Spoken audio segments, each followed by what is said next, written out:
The sun beat down on the dusty square of Hollow Creek like it meant to burn the sins off the land. Heat shimmered off the hard-packed dirt as boots shuffled, spurs jingled, and men leaned against wooden posts with sweat under their hats and rot. In their laughter, crooked platform had been thrown together outside the saloon. Half the town had gathered like vultures circling something freshly dead. Caleb Rourke rode in on a tired chestnut mare, her ribs showing faintly under sunburnt hide. He dismounted, slow boots hitting the earth with a dull thud. His coat was the color of the trail, dust and sun blending together.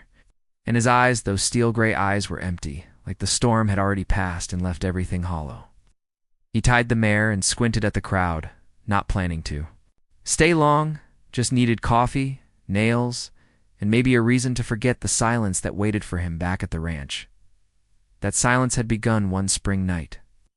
A year ago, when the midwife came out of the bedroom and wouldn't meet his eyes, his wife was gone, the child too, buried beneath a patch of apple trees that refused to bloom since.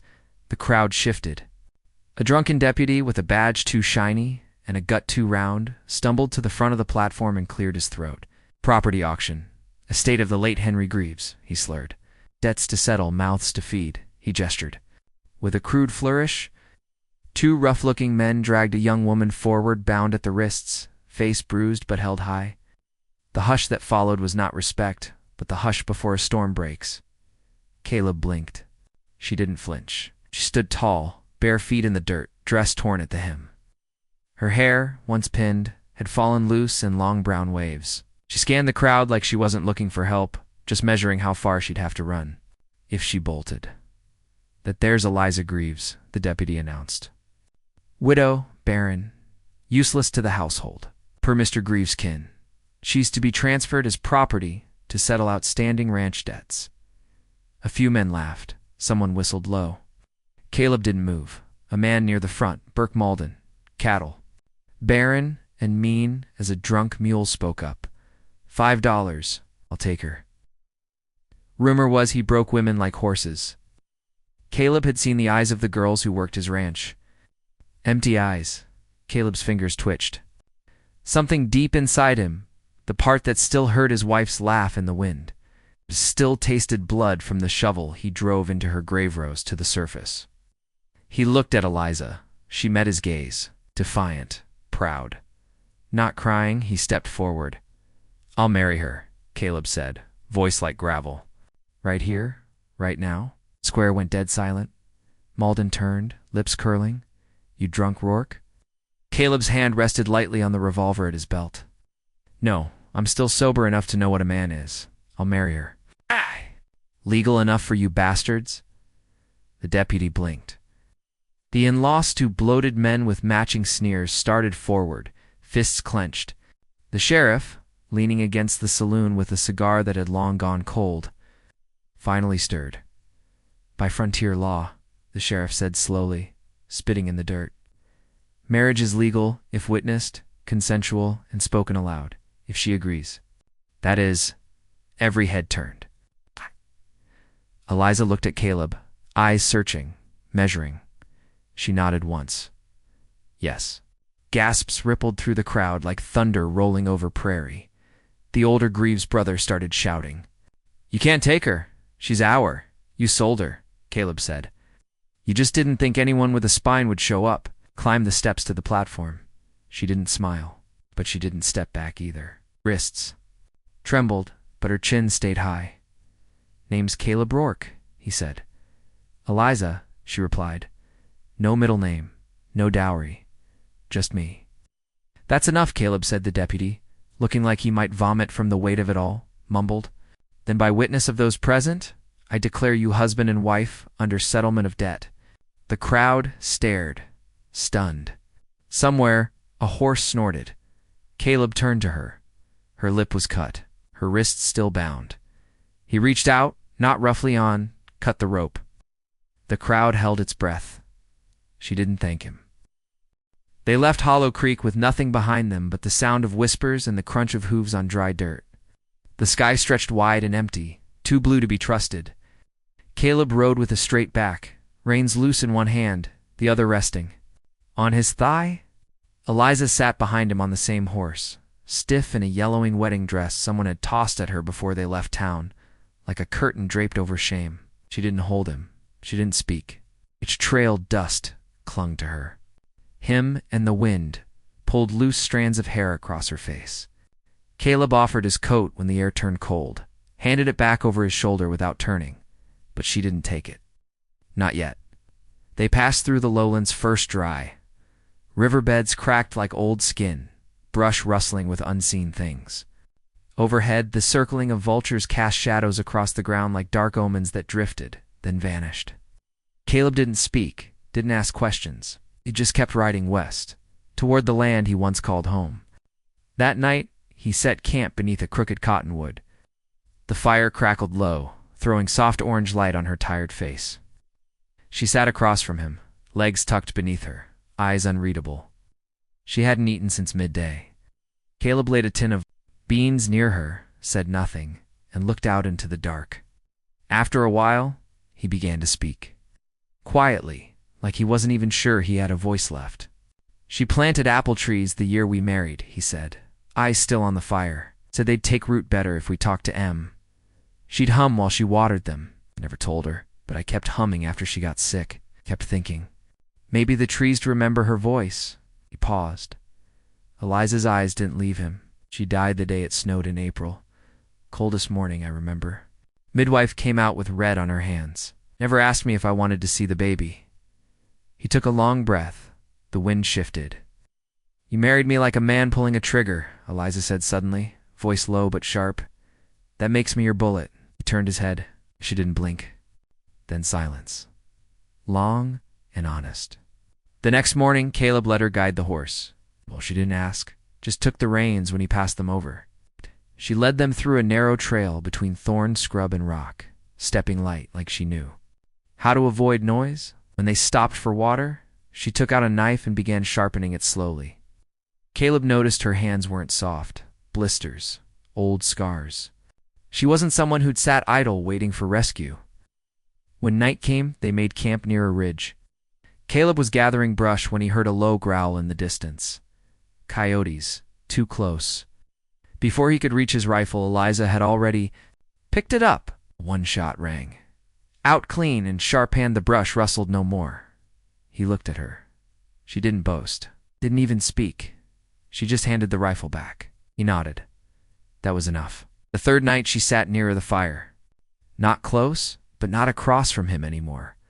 She ate more, still quiet, but watching everything. Caleb poured water into a dented tin cup and handed it to her. My husband, she said, not looking at him, wasn't cruel. Just ... too soft. His brothers ran the ranch.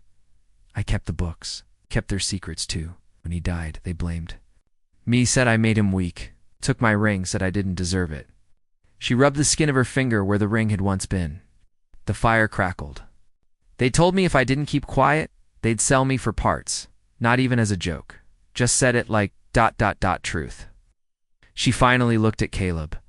You ever been so tired of surviving, you forget what it means to live? He didn't answer. But he understood. As the sky darkened with heavy clouds, Caleb pulled out a weathered tarp and started to string it up. A low rumble of thunder rolled across the plains. He moved quickly, practiced, tying knots, adjusting the angles. He turned and found her standing behind him, arms crossed against the coming cold.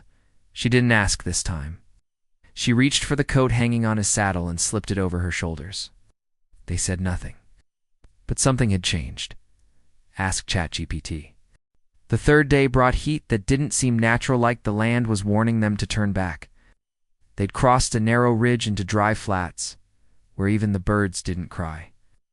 Eliza walked beside the horse now, boots worn thin. Caleb led. In silence, chewing on thoughts too heavy to spit out, they didn't see the men until it was too late.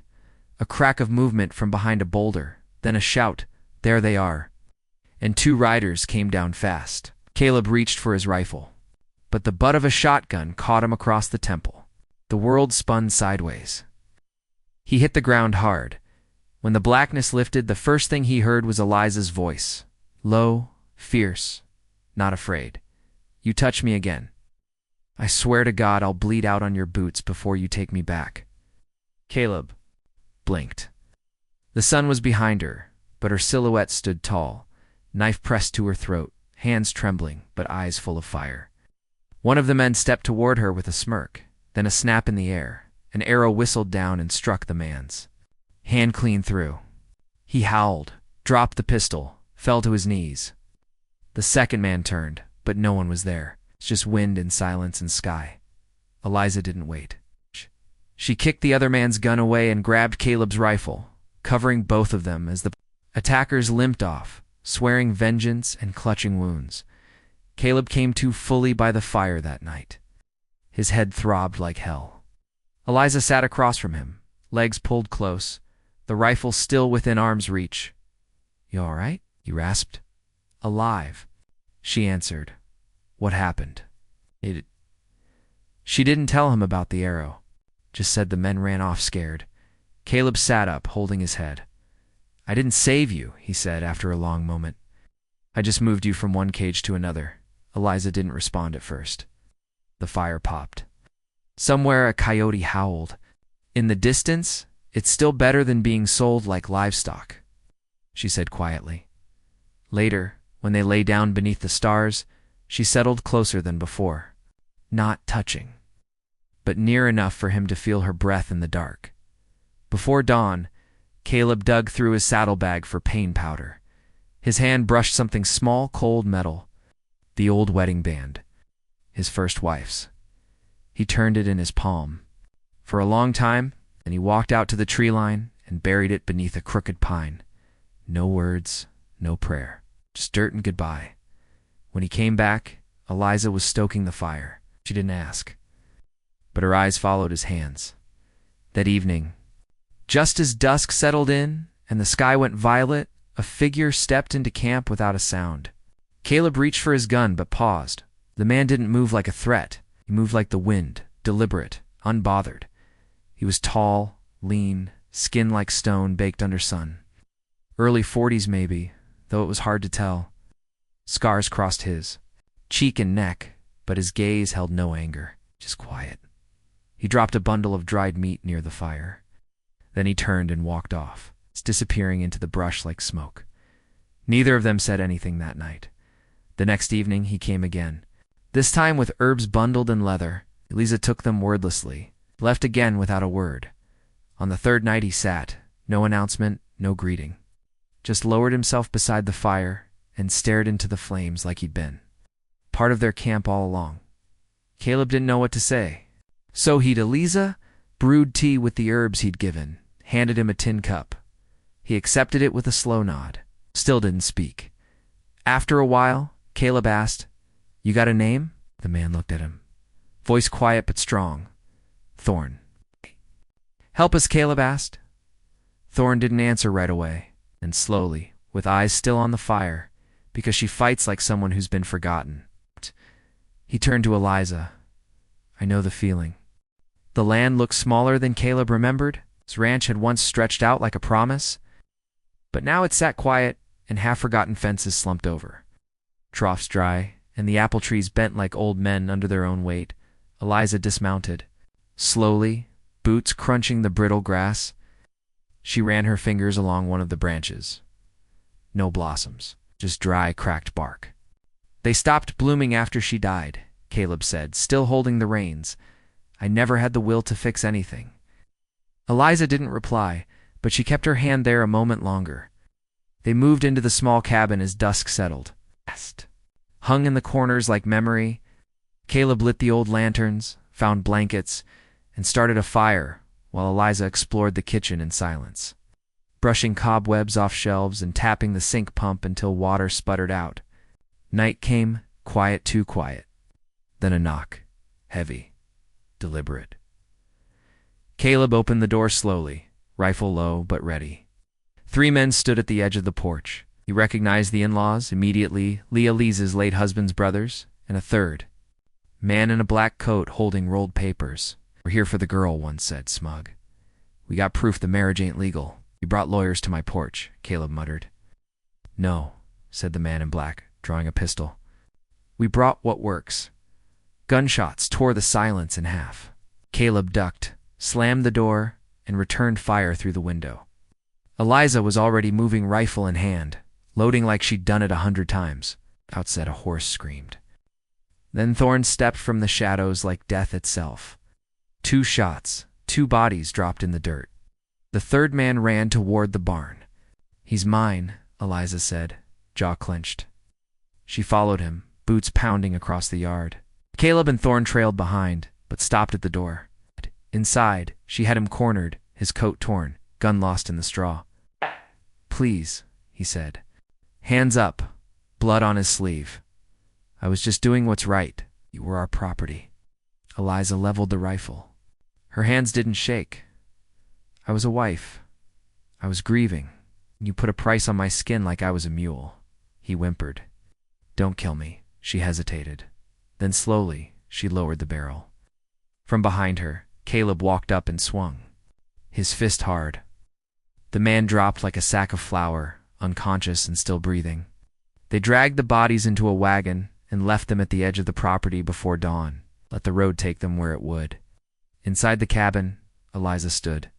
By the fire, her shoulders sagged, hands tight around a chipped mug. Then she dropped it and covered her face. The tears came sharp and sudden, silent at first, then breaking like thunder. Not fear, not even grief. Just the flood of it all finally pouring out. Caleb didn't speak. He walked to her, wrapped his arms around her, and held on. "I kept thinking someone would save me," she whispered into his shirt. "I stopped thinking it could be me." He pressed his cheek to her hair. "They're not mine to save," he said quietly. "You're the reason I saved myself." Days passed in peace after that. Caleb rebuilt the fences, started turning the soil. Eliza planted wildflowers along the orchard rows, then started clearing a patch for vegetables. Every morning she checked the trees. Every evening she sat on the porch with tea and silence. Thorne didn't say goodbye, just left a skin of fresh deer meat by the well one morning and was gone. They never saw him again. Weeks later, a letter arrived by Ryder, a crooked stamp, and inside a notice. The marriage had been reviewed, recognized by the territory as binding and legal. Eliza laughed when she read it. "We already knew that," she said, tossing the paper into the fire. Spring came slow, but it came. One morning, the first blossom opened on the oldest apple tree.